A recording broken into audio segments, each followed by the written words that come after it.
From the Yale Center for Faith and Culture, this is For the Life of the World, a podcast about seeking and living a life worthy of our humanity.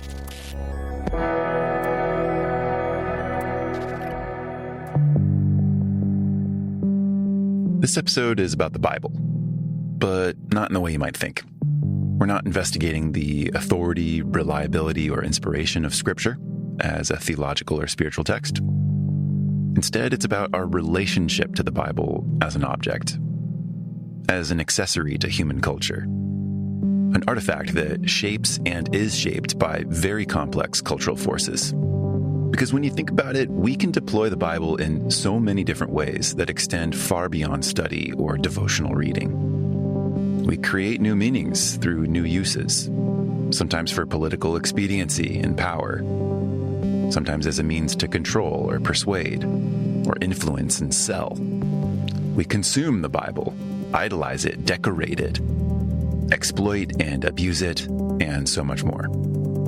So this is an opportunity to more deeply and carefully reflect on our roles as bystanders, participants, and accessories to the acts and decisions we undertake in the Bible's name. In this episode, I'm joined by David Dault, author of the Accessorized Bible. This recent book of his is a provocative exploration of how the material form of the Bible and the communities that read it shape the meanings we draw from it. David teaches at the Institute of Pastoral Studies at Loyola University Chicago, and he's the host of the award-winning podcast and radio show, Things Not Seen, Conversations about Culture and Faith. In this conversation, we discuss interpretation and responsibility, what it means for the Bible to be a book, a platform, a community, and an accessory, the ethics of translation, moral seriousness and solidarity, and what it means to read Scripture in ways that heal rather than harm. Thanks for listening. David, it's great to have you on the podcast. Evan, I'm so glad to be here. Thank you so much. This book of yours, the Accessorized Bible, is a provocative title in the first place. To think of the Bible as an accessory, at least in common parlance, is a fascinating thing. And it can be bracing, I think, especially to the ear that normally reveres the Bible, that holds the Bible in such esteem and authority. If we refer to it as a mere accessory or merely accessorized, it can spin it in a particular way. Thank you. And so, first of all, this started out a long time ago as a very different book. The intention, I think, at the time was to have the Accessorized Bible indicate a kind of panoply of weird Bibles. I think that was what first interested me, because I have been doing work on the material side of the Bible for close to 20 years now. And at first, I think we were all planning that it was going to be that kind of book. It was going to be look at all of the Bible zines and look at all of the kind of weird ways that we are accessorizing the Bible towards these lifestyles. Mm-hmm.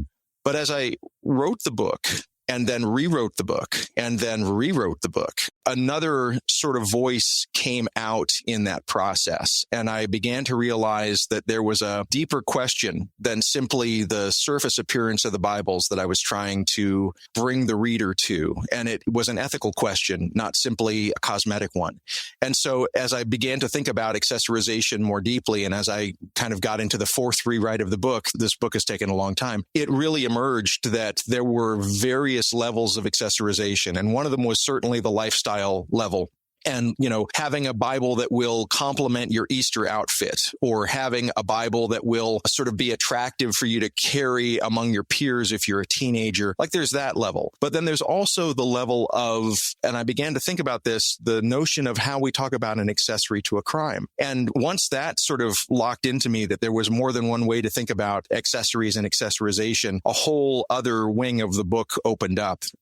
I want to dive straight into one of my first associations, which was Marshall McLuhan. The medium is the message. And I think there's some space to dive back in here. But I just want to appreciate the fact that you're drawing attention to, you said it yourself just a moment ago, surface level elements, which really it's not fair to think of them as surface level, is part of what I'm picking up from the point you're trying to make.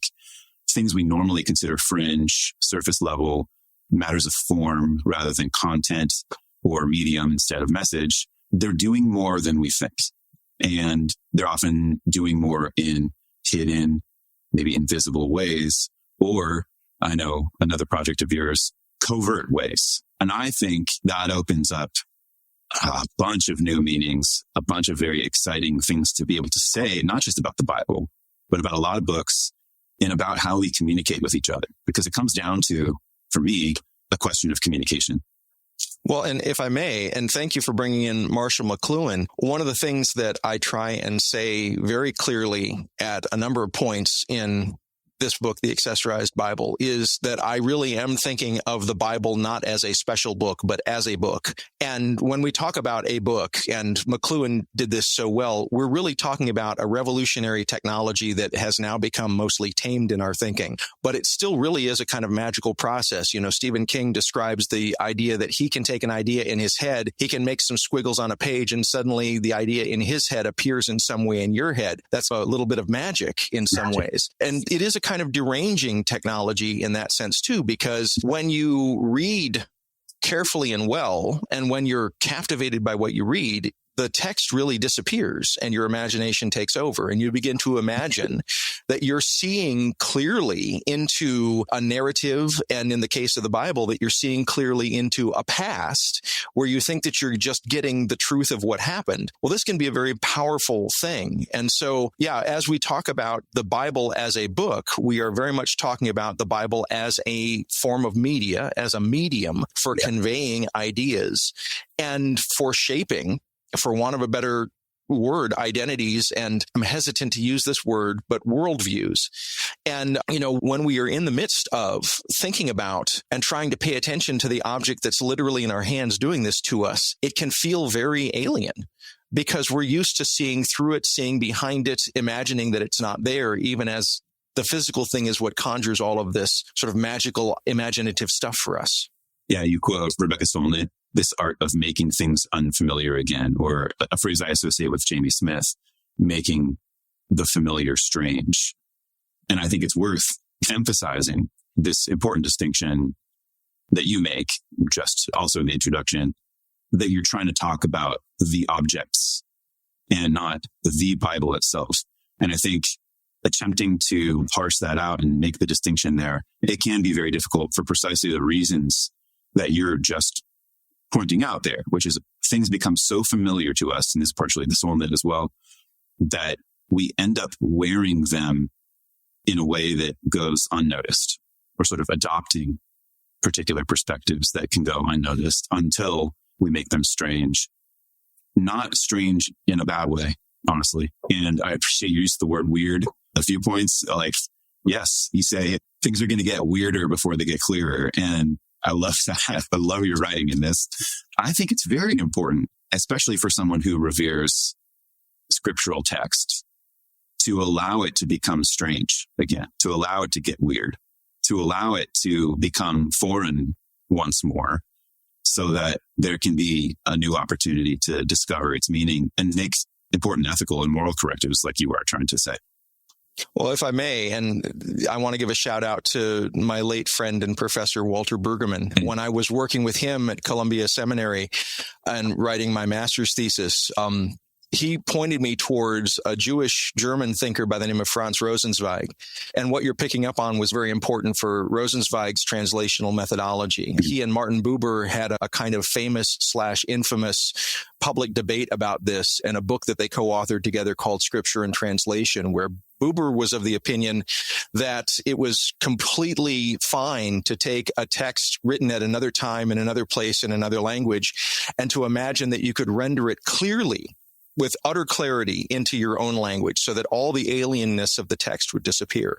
Yeah. And Rosenzweig was adamantly against this and said, we have to preserve the alienness of the text, and by extension, not only our relationship to the text, but also our relationship to the people in our lives and even our relationship to God. There has to be an alienness, a possibility of surprise, a possibility that we can't fully encompass the text or the other or the divine in our knowledge. Otherwise, it becomes a form of idolatry. And so for me, keeping things weird is not simply a cute turn of phrase. It really is attempting to live into that ethical stance that Rosenzweig has mapped out for us, that the weirdness is an important part of actually having this be a living text to which we can relate and through which the divine can still surprise us. Because otherwise, as I try and talk about in the book, things can get really terrible really fast if we begin to imagine that it tells us a story that allows us to encompass every other person that we ever meet and every other meaning that we could ever possibly know without having to check ourselves and wonder if maybe we're overstepping into idolatry. Yeah. Are you familiar with this Italian phrase? I'll say the English version first. It's the translator is a traitor.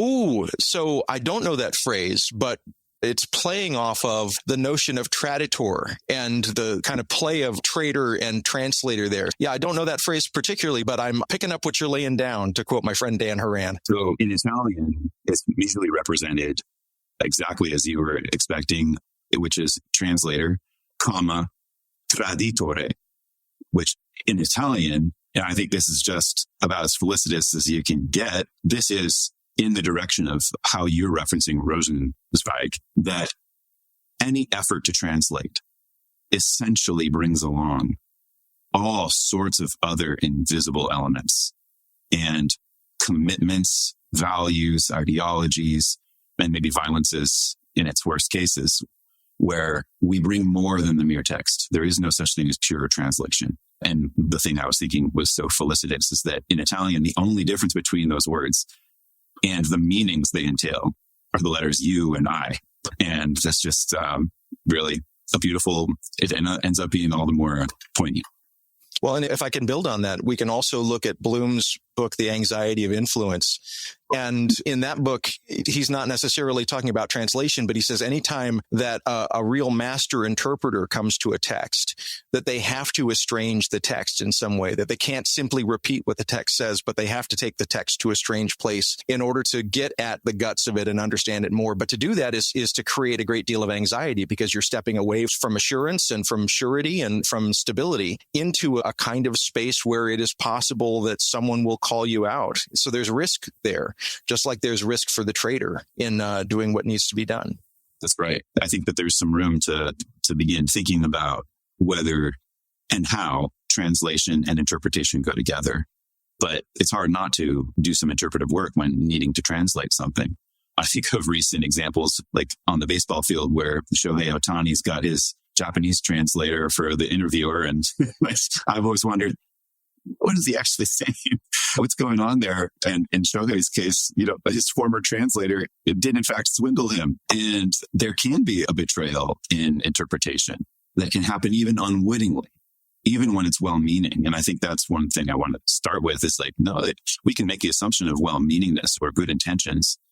But nonetheless, once you allow certain accessories to come along with an authoritative text or an iconic text like the Bible, as you say, even merely holding it as such, ends up carrying so much weight, so much meaning. Well, that baseball example that you give is, I think, wonderful. And I come from Chicago, which is an improv town. And so let me yes and that example. And I'm thinking of the movie from, I think, the late 50s, early 60s, a movie called Failsafe. And it's a movie about nuclear war, and it's a movie about the Cold War. Yeah. But in the midst of that, there's the character of the president of the United States, and he's having to speak to the Russian premier through a translator. And there's a point where he says, I don't want you just to give me word for word what he says, but if you could, tell me also the tone, the sort of greater meaning, sort of help me to know the nuance of what he's saying. And so for the president to say that to the translator, that's an act of trust. And for the translator to understand what's being asked there, that it's putting oneself in a position of trust. And so I think that opens up for us an interesting sort of direction in this conversation. And that is, are you reading your Bible, whether it's in translation or in originary language? Are you reading it in a community where you have trust and where people trust you? And in particular, can those people trust you with their safety? Can they trust that when you're going to use this book, you're going to draw circles that include them in rather than exclude them out? I think that's an important piece here. And so we have to trust a translator, because very few of us are actually working in the originary languages. And even when we are, we're still having to trust that those originary language texts have been assembled in a responsible way. But once we have a translation, we have to trust that it's been given to us responsibly.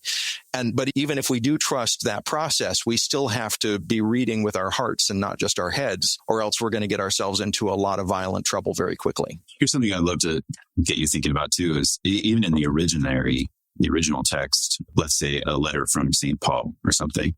Do you think that even in the original language that he's writing in, that there can still be a kind of, like, if I was to read that in Greek, would there still be the need to look for some kind of accessorizing or an understanding of what else is the channel through which the apostle is trying to deliver a particular message? Because it speaks to basically the social elements that are constructed around it, that we inhabit and live in, and the use of particular words. You brought up tone. So I do want to complicate it even further for even the original languages. And I want to be careful about the language that I use here. You are using the term original languages. I used the term originary languages. I want to be careful for listeners that they understand that I'm not suggesting that we have access to a kind of ur text or a kind of monograph where we know that this was the hand that, Paul's hand wrote manuscript. We don't have that. We don't have anything near that. But to get to your deeper question about if we were to read this in Greek, what would we be reading? And so let me turn to a more contemporary text, which I hope will not seem flippant. About 20 years ago or more, a great moral theologian by the name of Michael Jackson put out a text for us where he said the words, I'm bad, I'm really, really bad. And so we can look at that text and say, well, he didn't actually mean in that moment that he was bad. In that moment, he was actually saying that he had prowess, that he was potent, that he was very good. Okay, but since then, some people accused Michael Jackson in the public sphere of being really bad.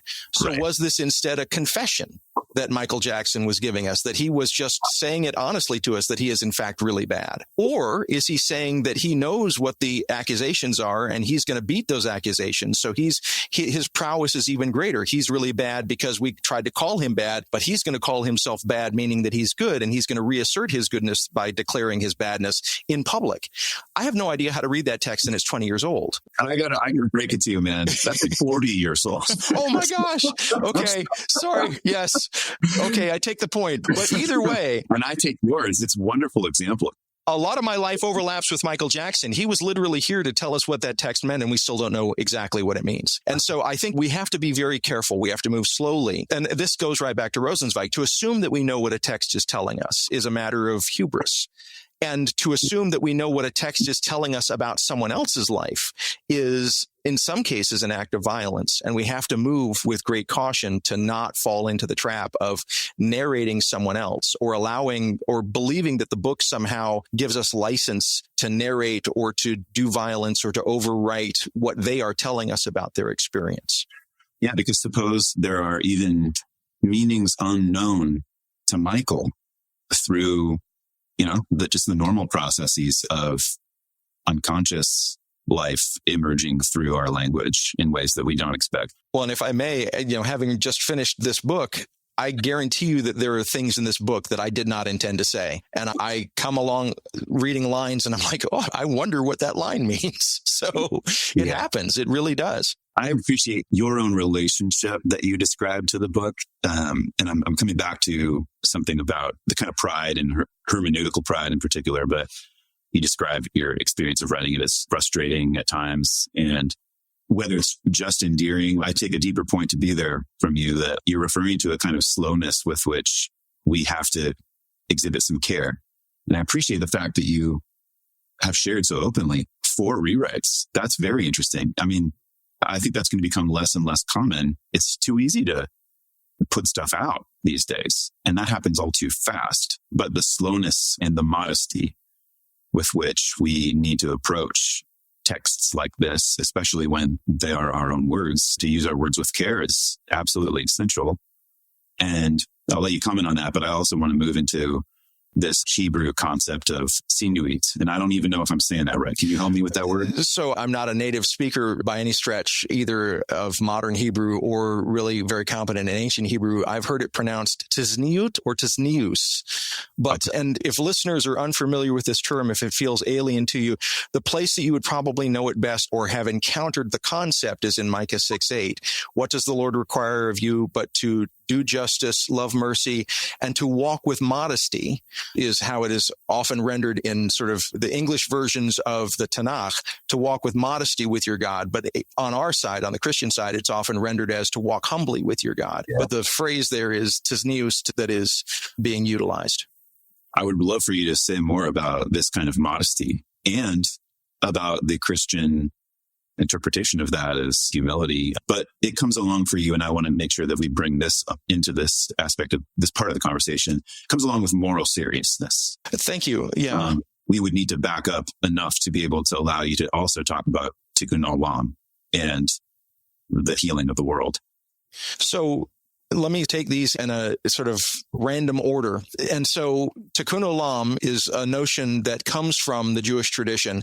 I encountered it through my experience working with one of the methodologies that I talk about in the first part of the book, where I sort of give the background of my thinking. And one of these methodologies is called scriptural reasoning. Right. It arose out of an Abrahamic trialogue where Muslims, Jews, and Christians would get together and they would read common texts. So, for example, if the Quran and the New Testament and the Old Testament or the Tanakh all reference Noah, they would read the texts where Noah is a common character, and then they would sort of host a conversation where nobody gets to be the master of the text or the master of the character, but rather they try and learn together how this text has moved and how these ideas have been shaped and reshaped by their three traditions. And what I really liked about that approach is that it's not simply an academic approach, but rather it has an ethical core.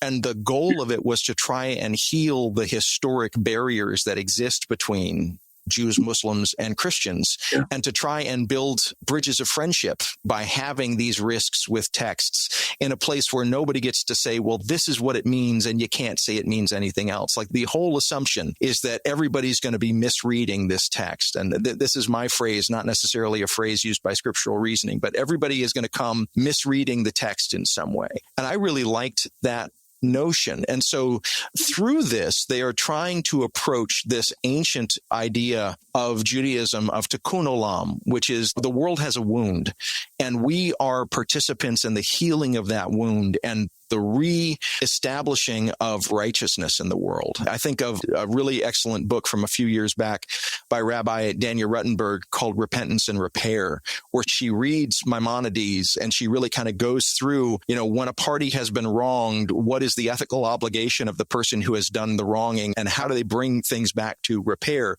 So if listeners are looking for a really good material, practical example of tikkun olam, I would recommend Rabbi Ruttenberg's book, Repentance and Repair. But this sort of undergirding of the world is not okay, and our relationships in the world are not okay. And so we should enter into our relationships with each other, not assuming that we're on level ground and not assuming that everything is hunky-dory, but rather and this is Judith Butler, there's always an undercurrent of violence, even if it's not very present to us. And so when we talk about kind of wanting to heal the world, we're not wanting to restore the world to some place that it's fallen from, but rather we're entering the world in the chaos that it is, and we're trying to make that chaos less violent, and we're trying to make situations less oppressive for all who are involved. And so from there, we can move to this notion of tizniut.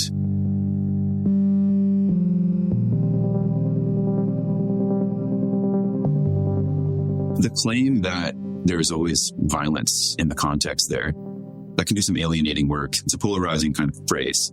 And I'm not raising it to question it myself. Rather, I'm raising it to ask you about how you tried to communicate that fact and how you respond to skepticism about it.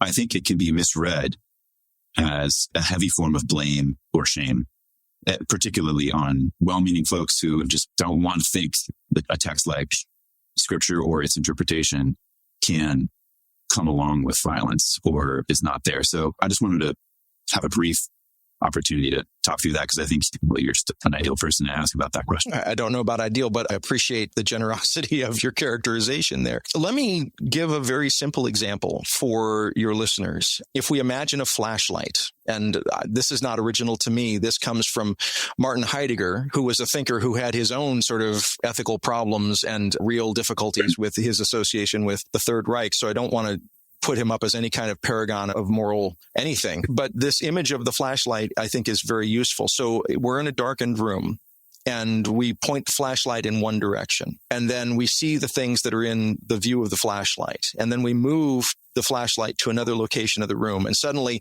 the part that had been illuminated goes dark. And now the flashlight is pointing in another direction. And now other things are lit up. Okay, so using that as a kind of baseline, let's go to the Gospels. And let's go to that point where Jesus is in the crowd, and suddenly the head of the temple, Jairus, comes and says, "My daughter is dying.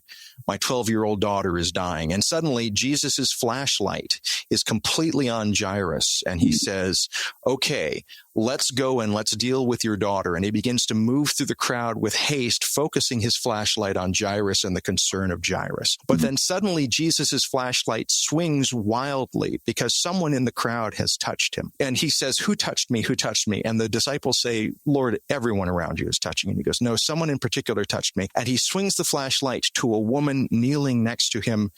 And this is the woman with the issue of blood. And for 12 years, she has been bleeding. And, if we go back to Levitical law, she has been trying to do all of the right things. She wants to be cleansed in the temple, and she wants to have the acceptance of the community. She wants to return and do all the things. She knows that her touch right now is unclean and that she's possibly bringing death and destruction if she goes into a crowd. But she is so desperate because she has not had the blood stop. And until the blood stops, Levitical law says all of the purifications that would restore her to community can't happen. Right. So Jesus suddenly swings away from Jairus to the woman.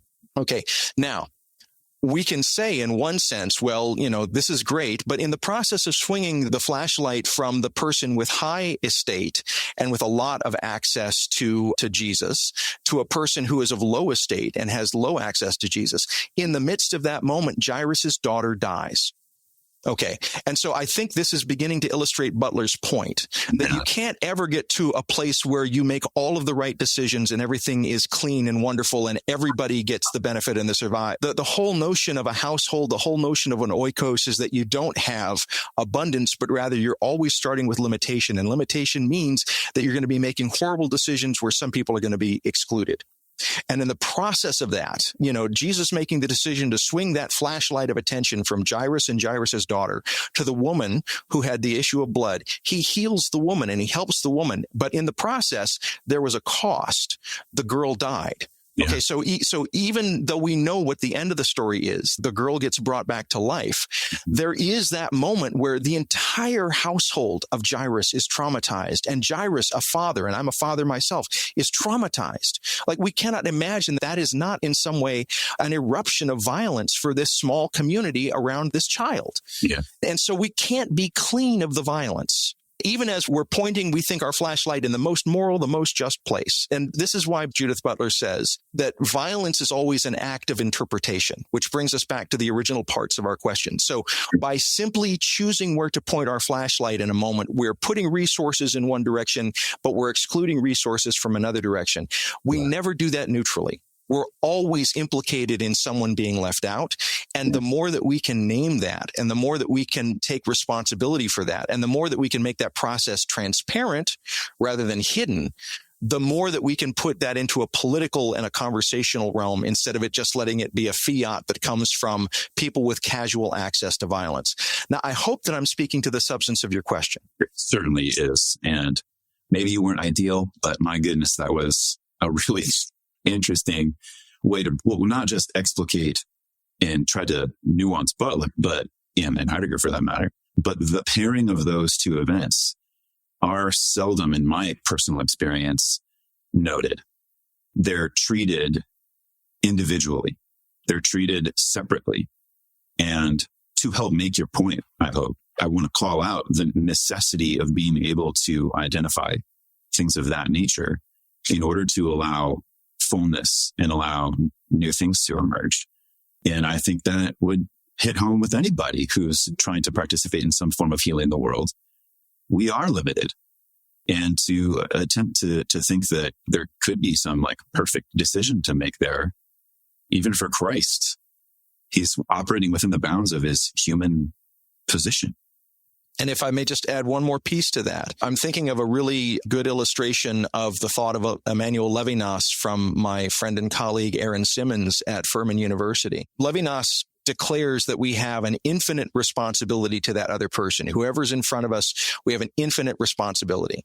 Mm-hmm. And Aaron sort of deals with this head on. That sounds exhausting. And that sounds like a reason to just give up because, we're going to burn out and everybody's going to just take everything from us. And Aaron says, no, you do whatever you can, as much as you can. And then you go home and you rest and you get up the next day and you get back into your responsibility. The responsibility never goes away, but it's not your job to fix it. You're not ever going to be the Messiah that masters the problem, but that doesn't alleviate you of doing what you can with the resources that you have to do the best you can. And that's always going to be an interpretive act. You're always going to be making a decision from a finite amount of knowledge. This brings us right back into Butler's position. You never get to kind of wash your hands as Pilate tried to do and say, well, now I'm clean. We're always ethically implicated in the violence. The question is, what do we do with that? I'm going to let you get to his mutes because I think it's so helpful, but we're covering a lot of ground and it's really fun so far. Well, so thank you for all of this, and I'm having a blast too. Just so that listeners are sort of moving this alien word a little closer to their familiarity, we oftentimes translate tzniut as modesty. But even in making that move, we're going to need to kind of make that word strange and alien.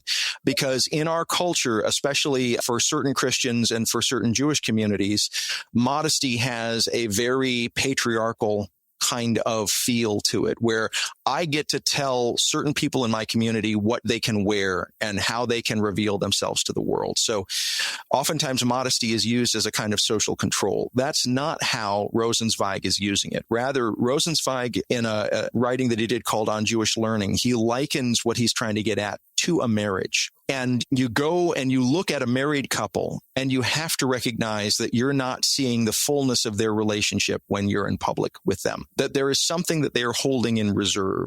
And if you were to demand that they lay bare everything that they know about each other intimately to you, that would be a kind of violation. You would be creating a kind of violence against them and against the relationship that depends on a kind of secrecy, that not everything can be public. Certain things should be covered and appropriately should be covered because they are for the members of that relationship. But then he goes within the relationship and he says, but also the two members of the relationship do not fully know one another. Because again, to be in relationship to another means that you don't simply look at that other and say, I know everything that you're going to do before you already do it. But instead, I leave open a space where you can surprise me, where you can bring something that I didn't expect. Hannah Arendt would call this the openness to the natal future, where in every moment we're birthing something new with each other. And so, to the outsider looking at the marriage, we hold a space of secrecy, a space of reserve, a space of hiddenness. Within the marriage, the two partners also hold a space of reserve, a space of hiddenness from each other so that the relationship can stay alive. Rosenzweig says, when I'm dealing with my friends, have to be able to surprise me. When I'm dealing with a text has to be able to surprise me. This is the compass of what he means by modesty. So he's not trying to talk about the patriarchal social control of I'm going to tell you what to wear, but rather I get to choose and you get to choose how we disclose to each other. And we are never required, and no one can require of us to strip naked in front of the other and to share everything, because to do so would suddenly create an idolatrous relationship rather than a human living relationship. And so this is really the mechanism that I think is so powerful. This idea did not originate with me. I got this from a rabbi by the name of Zach Truboff, who does a really interesting deep dive into Rosenzweig, and it completely opened up my thinking about this. But the more that I have sort of gone into this notion of modesty, the more it has been transformative for my reading, my teaching, but also for my own relationships interpersonally. Like, I now recognize that when my children surprise me, or when my spouse surprises me, or when my friends surprise me, I used to be a little bit of a control freak. And so I've been learning to let go of that desire to control everyone around me and to really write their stories and make them characters in my story, and rather to let them be protagonists in their own story. It's scary and it's risky. But in the process of doing it, so much has opened up for me, and my life has become so much more rich as a result. So I have to put a shout out for modesty. It's a helpful thing in all relationships.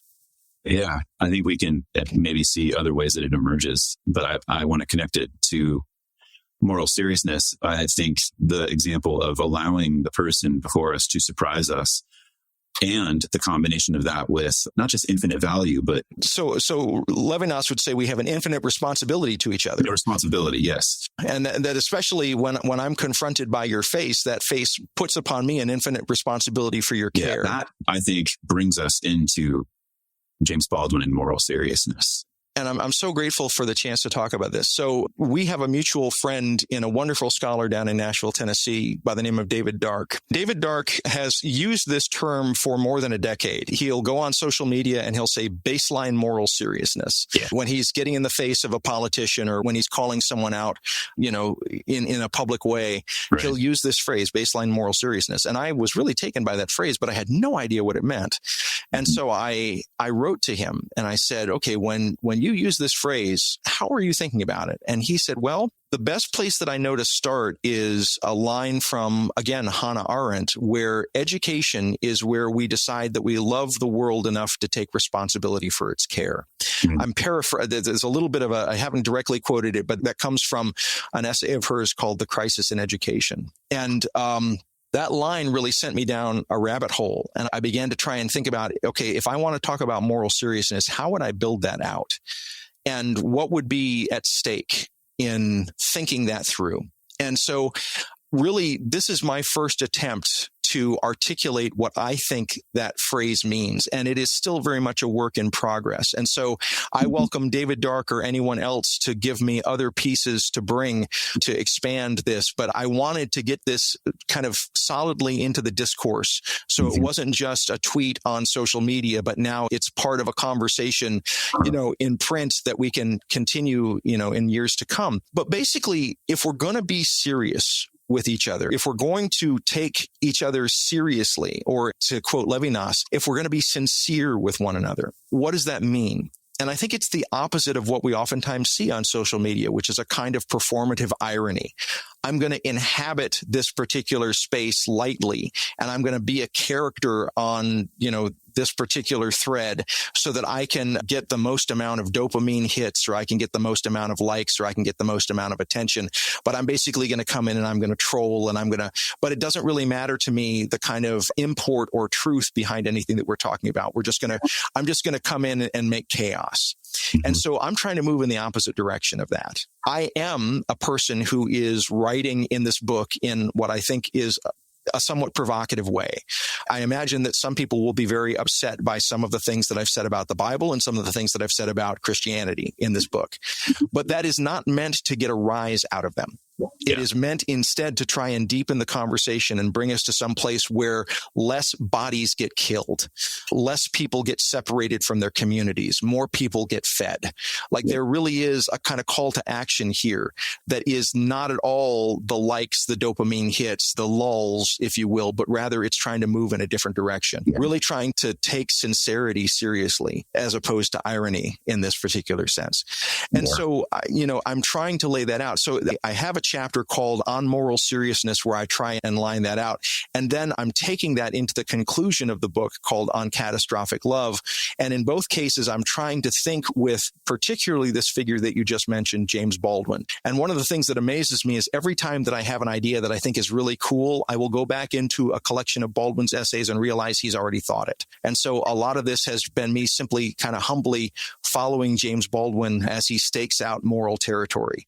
Sure. I would love for you to provide an opportunity to tell your version of the story about how Baldwin left Paris for the sake of solidarity. And your repetition of this phrase, some one of us should have been there with her, is really important. I think your use of it in particular is wonderful, but it's a bracing and an instructive and also sobering example Thank you. So I'm working from Baldwin's own account of these events. And so there have been some scholars who have questioned the timeline and kind of what the stage of events were. So just at the outset, so no one is confused, I'm working from Baldwin's self-reporting of how he thinks about this. And the self-reporting, we talked earlier about, the Gospels and the letters of Paul, in some cases, those were written several decades after the events that they describe.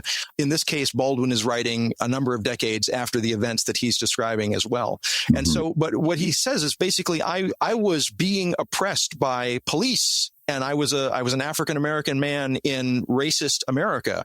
And so I did what anyone with the means to do it could do. I left to see if the entire world was like this, or whether this was just an anomaly of certain places in the world. And he lands in Paris, and he has a good life in Paris.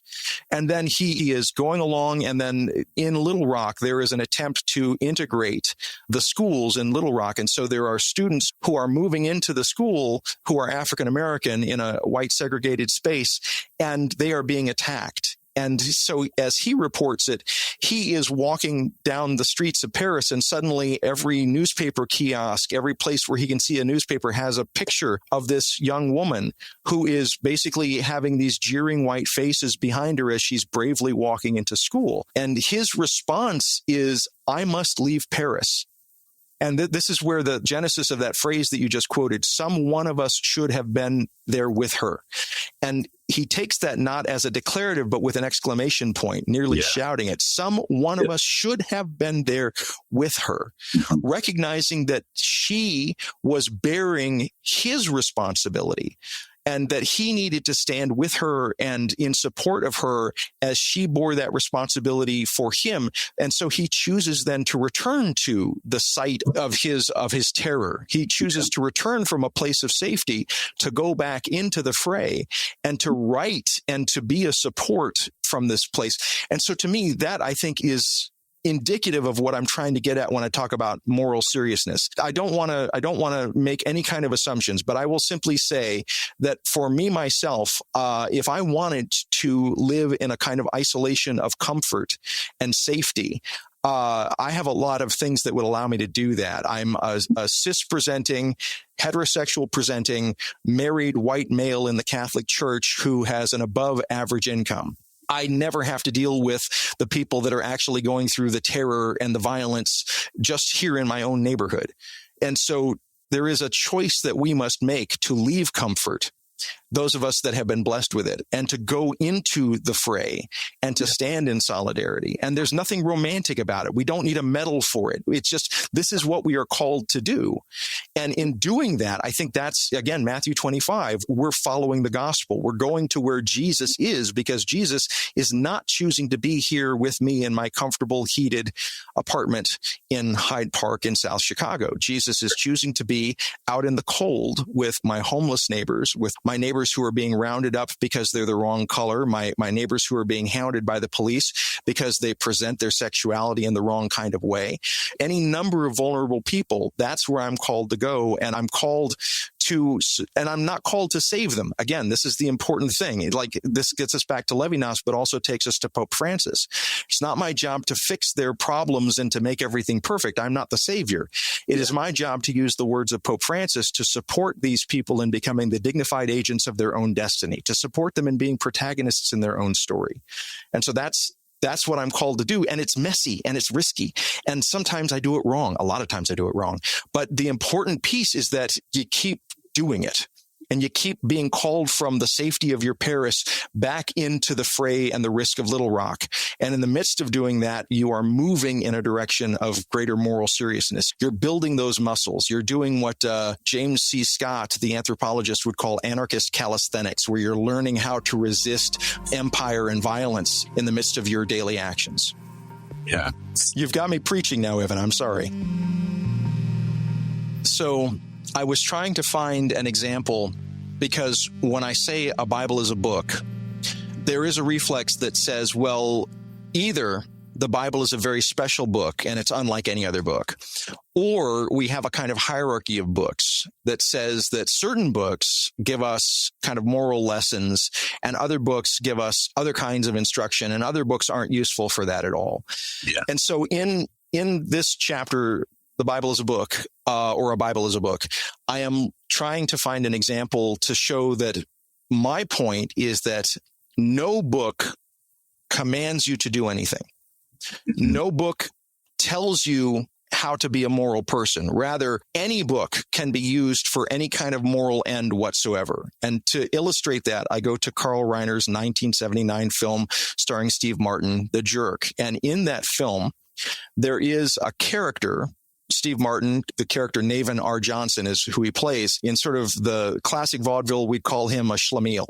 So every situation that he gets into, he's just kind of sloppy in that situation, and he's a fool, basically. He's slowly working his way up the socioeconomic ladder. So he gets a job at a gas station as a filling station attendant. And then we get a scene where he gets really, really excited one day because the new phone books have come out. And he goes and he runs and he sees his name in the phone book. And now he feels like he's somebody because his name is in the phone book.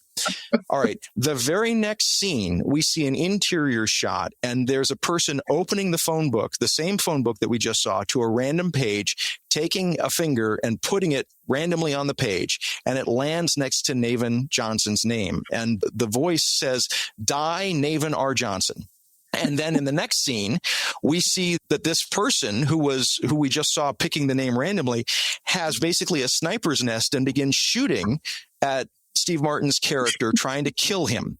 Now, within the film, this is all slapstick designed to drive the Navin Johnson character from the filling station into the next sort of adventure, which is at the carnival. But my point is that this is the quintessential moral decision. You are deciding whether a human being will live or die. Yeah. And that moral decision was being made by a book that most of the time people would say contains no narrative or instructive message whatsoever. It is simply a book of names and numbers. It is a phone book, the most boring book in the world.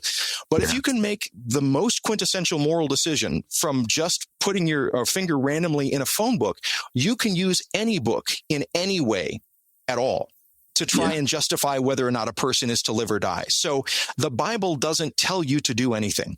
The Bible doesn't restrict you from doing anything. You, as a reader of the Bible, and I'm not the only person to make this point. If you watch like Dan McClellan videos, he makes this point all the time. So it's hardly original to me. But I very strongly want the readers to understand that I am not talking about what the Bible tells you to do. I'm asking you to interrogate who you are as a person with other persons and the responsibility that you have, not because a Bible told you to, not because some religious authority told you to or some institution told you to, but the moral actions that you are taking, to me, are the quintessential object of our inquiry here. So I hope that gets at what you were asking. That's fantastic. Just by pure association as you're retelling the story from that chapter in the book. Flipping through a telephone book and putting your finger on something you could quite easily refer to countless people, including St. Augustine himself, flipping through the Bible and landing on a verse and then declaring, the Bible told me to. And, of course, in Augustine's case, they sing, take up and read, and he takes up and points to that verse, and it's a conversion experience. But to think of it as a life or death, and this is to make the point that you say, objects, this Bible in your hands, with a telephone book in your hands, cannot have intentions itself. Yeah. And so by extension, and again, because I don't want to fall into the notion that some books are sort of more capable of doing this than others, what I'm trying to say again and again is all books are in that same position as the telephone book. They don't have intention. They don't tell us to do things. And I include the Bible very intentionally in that list of all books. And not everyone is going to like that move. I recognize that. But that's the move that I'm making in order to really kind of bring home the ethical point and to really draw it out and make it clear for people that when we're talking about the Bible, the Bible told me so, that's a kind of false condition. that's a condition where we are using the Bible to cover. It's becoming an accessory to our crimes in that sense. It's covering for us. It's telling an alibi. Well, it's okay. I told him to do it. I'll take the fall for it. But we can't let the object do that. We have to put the fall and the responsibility for the violence that we involve ourselves in squarely on ourselves. Yeah. Let's move to the Bible as platform. How do you like to go from the Bible is a book to the Bible is a platform? This is another example of a part of the book that got rewritten a number of times. And what I'm trying to get at here is when you have a kind of modular approach. So let's say that you go to the car dealership and you want to buy a Ford F-150 truck. Well, you can get that Ford F-150 truck modified in any number of ways, but the basic chassis on which it rests is always going to be pretty much the same. But you get a chance to sort of mix and match as you wish. And so trying to think not only of the Bible as a book, but also the Bible as a kind of basic platform upon which we can make, and we do make, any number of additions. So if you have a study Bible, for example, you have a basic chassis of the text, but now you have these other things sort of added to that basic chassis where you now have editorial notes and scholarly emendations and, a really nice kind of running commentary at the bottom of the page with a scholarly apparatus that like tells you sources and things like that. Or if you have a children's Bible, you're going to have lots of illustrations strapped onto the text that, again, each of these is going to augment your experience in some way, in the same way that, choosing whether you're going to have suede leather seats or a certain type of radio or a certain type of tires are going to change your experience of driving that truck. And so we really do make the Bible a very modular thing. Even as we talk about it as a singular thing, it is to its very basis a commercial object that is designed for our pleasure.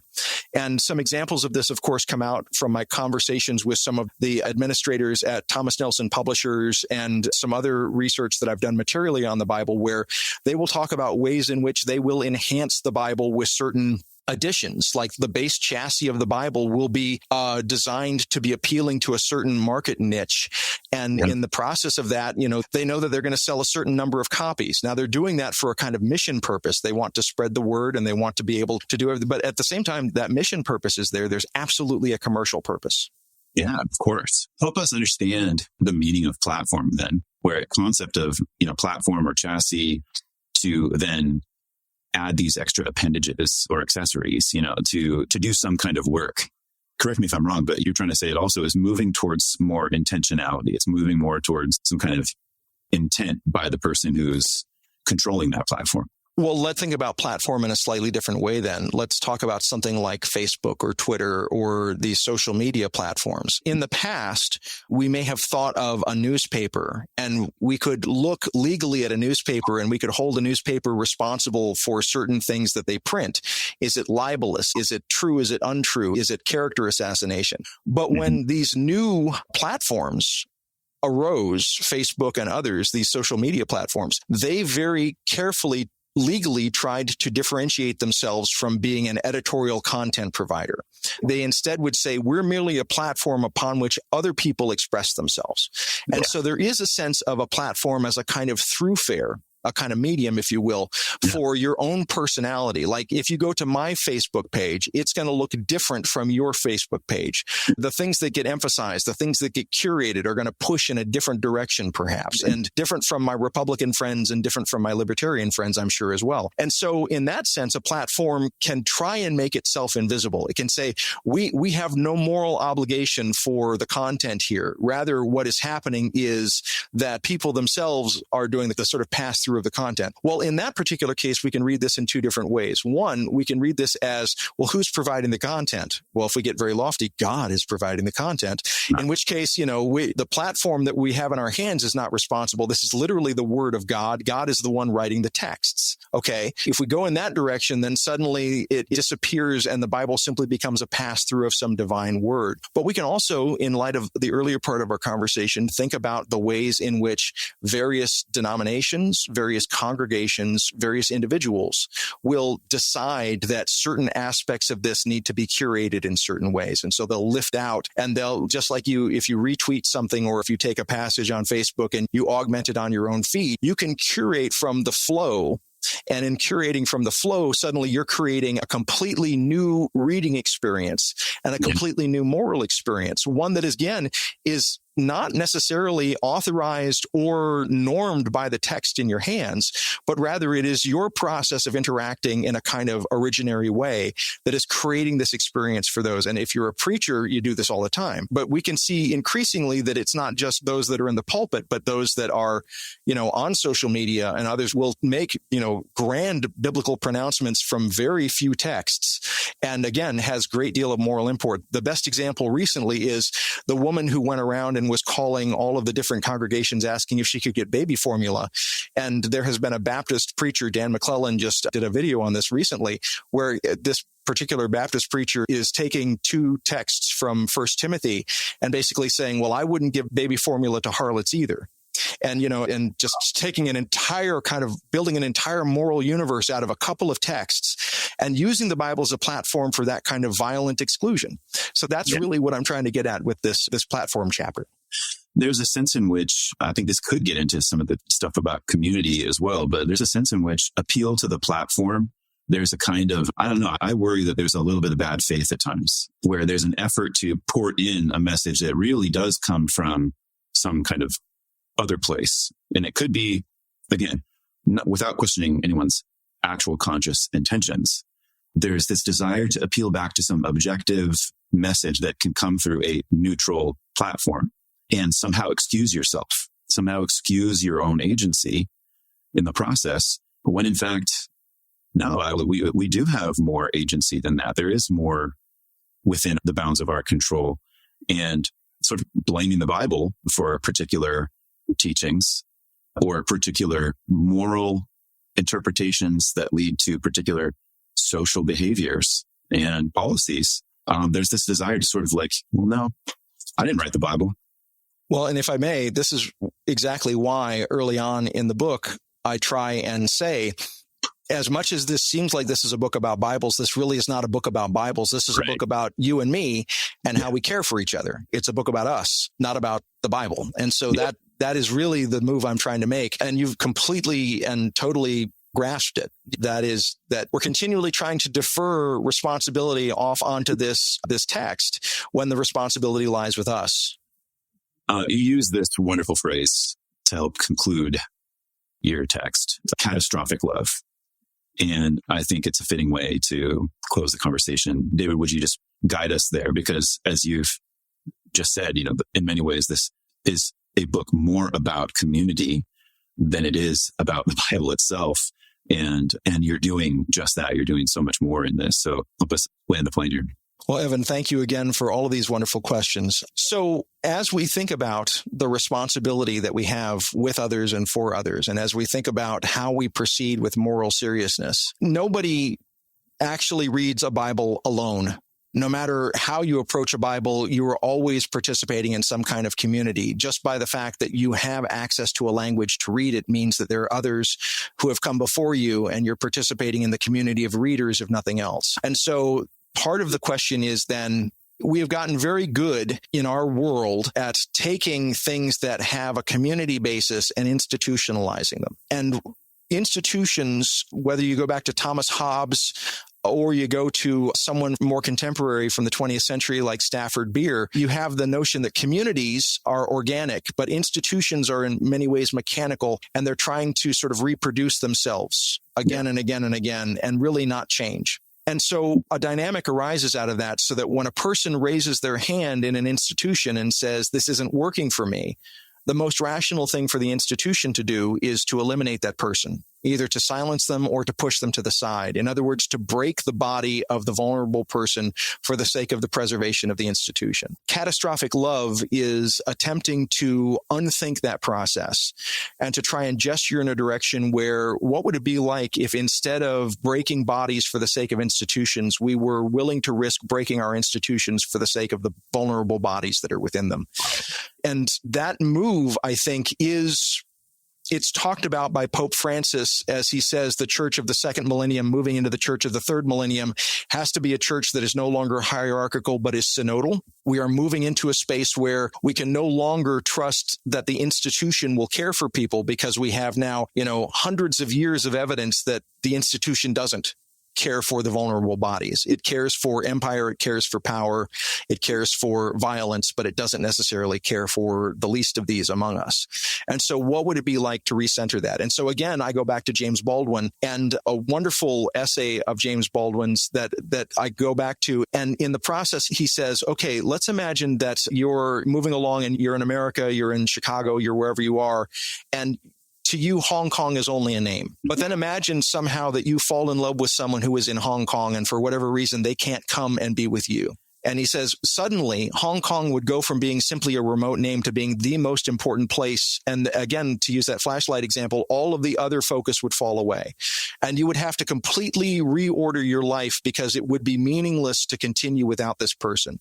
And so you let all of the institutions of your life draw away for the sake of being with and caring for this person so that their life is enhanced and your life is enhanced by being together. Mm-hmm. And so if we're thinking about community, if we're thinking about what it really means to be in a community that gathers itself around the name of Jesus Christ, we're talking about a situation where we can't continually try and protect an institution in the midst of that, because Christ is constantly bringing us drag queens and bringing us homeless people and bringing us people that have the wrong politics and people who have the wrong economic status and people who have the wrong ideas. And all the people that make me uncomfortable are the people that Jesus keeps drawing me to. And so I can either say, okay, build bigger walls and we're going to make this church institution great again, or I can say, F the church institution, or F my comfort, or F my safety, and I have to figure out how to be responsible and responsive and morally serious with these people and learn how to be a Christian in the sense that when they are near me, they say, wow, my life is better. I feel safer. I am flourishing more because you and this community are here. And that to me is the fundament of what we're needing to do as we look to this third millennium. David, we really only scratched the surface. I feel like the project that you've taken on here and that I understand you're going to be continuing in the covert magisterium is really important. And it lays bare how otherwise really highfalutin or esoteric stuff like hermeneutics and meaning and constructivism and all sorts of stuff really does impact us at a personal level. And I think the more we can continue to be doing that, the better. The more that we're able to connect ideas to people and, as you say, be willing to sacrifice the institution for the person. So much the better. Thank you so much. Evan, what a joy to be with you, and I hope we get a chance to talk again soon. Thank you so much for your good questions.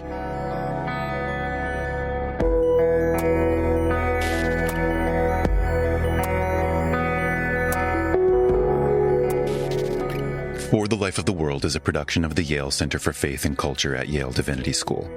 This episode featured David Dault. Production assistance by Noah Senthill. I'm Evan Rosa, and I edit and produce the show. For more information, visit us online at faith.yale.edu and lifeworthliving.yale.edu. There you can find all sorts of resources, including past episodes, articles, books, videos, and other educational resources that help people envision and pursue lives worthy of our humanity. If you're new to the show, we're really glad you're listening, so remember to hit subscribe in your favorite podcast app so you don't miss the next episode. And if you've been listening for a while and you're enjoying what you're hearing, consider sharing one of these episodes with your friends. You can hit the share button in your app right now and send it as a text, or you can forward an email, or you can post it to your social feed. Thank you for listening, friends, and we'll be back with more soon.